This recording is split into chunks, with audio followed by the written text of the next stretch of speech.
que você sugere em termos de metodologia de estudo, né, uma estratégia de estudo nesse momento de pandemia? Então, eu uso bastante assim. Eu penso que a primeira coisa que a gente tem que definir são estratégias, são objetivos. Eu acho que sem objetivo a gente não consegue fazer estratégia nenhuma. O porquê estudar? Eu acho que é a maior pergunta da pandemia. Para que eu preciso estudar? Eu não sei o que vai acontecer. Antes eu precisava estudar porque eu tinha um concerto, ele precisava estudar porque ele fazia aula, ele precisava estudar porque ele queria fazer um concurso. Então, assim, por exemplo, hoje não temos mais isso. Então, a primeira coisa que você tem que fazer é criar um objetivo. E dentro desse objetivo, você consegue criar um planejamento e um cronograma de estudos baseado nisso. Então, assim, por exemplo, a banda, vocês querem fazer um concerto, vocês vão fazer uma montagem, lá, um concerto em mosaico, e vocês querem fazer isso numa música X, e você fala assim, pessoal, vocês têm que gravar isso para mim no formato tal, tal, tal, as partituras estão aqui, o clique está aqui, eu preciso disso para daqui 15 dias. Quer dizer, opa, o cara ele já tem uma meta. Aí vai falar, beleza. Aí dentro daquela partitura ele vai tocar e ele vai conseguir desenvolver o que ele tem mais dificuldade. Já, professor, na música lá que você mandou, tem uma parte aqui, ó, que tem umas escalas que eu não estou conseguindo fazer. O que você vai fazer? Você vai pegar, então, falar, então vamos lá, então. Então vamos lá pegar o Arban, você vai estudar para mim a página tal, estudo tal, tal, tal, tal, tal. Você vai estudar isso porque isso tem escala e isso vai ajudar você a tocar a peça que você precisa. Professor, aqui, ó, o intervalo aqui não está saindo. Beleza, você vai pegar o método tal, estudar isso, tal, tal, tal. Então, por exemplo, para o professor já abre um leque.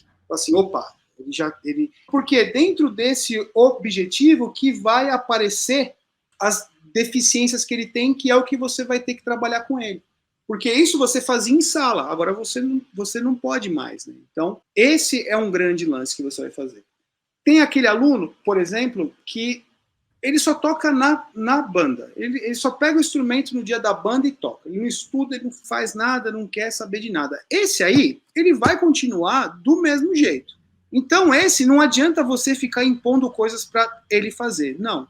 O que você pode fazer com esse aluno é, eventualmente, abrir um chat, uma aula com ele e tocar com ele. Então você vai lá, você faz seu aquecimento lá de 20, 30 minutos.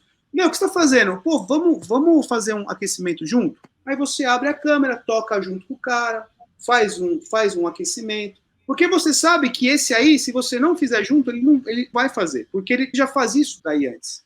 Então, assim, eu acho que o grande lance para quem é educador, o que acontece? Depois de um ano fazendo isso tudo, a gente entra numa zona de conforto. O professor entra numa zona de conforto e o aluno entra numa zona de conforto. Então a gente tem que criar mecanismos para a gente sair disso, para a gente se desafiar. Né? Então eu penso que essa estratégia, primeiro você tem que criar os objetivos, segundo, você tem que identificar o perfil do seu aluno, você tem que entender se o cara é um cara que ele gosta de estudar, se ele tem condições de estudar. Então, primeira coisa, segunda coisa que você tem que fazer é isso, é ver se ele vai conseguir atender esses objetivos que você tem. E depois você tem que despertar nele o interesse não só no instrumento, mas despertar nele o interesse da música como um todo. É assim, lembrem-se, nós não somos instrumentistas, nós somos músicos.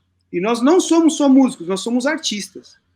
Então, assim, você como artista, você tem que assistir uma peça de teatro, você tem que assistir um bom filme, você tem que ir numa exposição de arte, você tem que saber pelo menos o básico dos principais artistas, entender período histórico. Então, aquilo, você ser um músico completo vai muito além de você tocar bem o seu instrumento. Você tem que ter uma noção básica de outras línguas, sabe? Eu não estou falando que você tem que ser perito em falar outro, mas pelo menos uma noção básica de inglês, uma noção básica de alemão, enfim. Né? Então, assim, você pode despertar no aluno outras coisas também. Às vezes o aluno, ele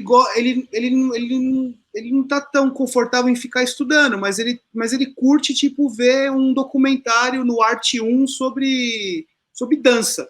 Então, aquilo, sabe, cobre do aluno coisas ligadas à arte como um todo. E assim, e uma outra coisa, para quem é professor, diversifique a forma que você dá aula.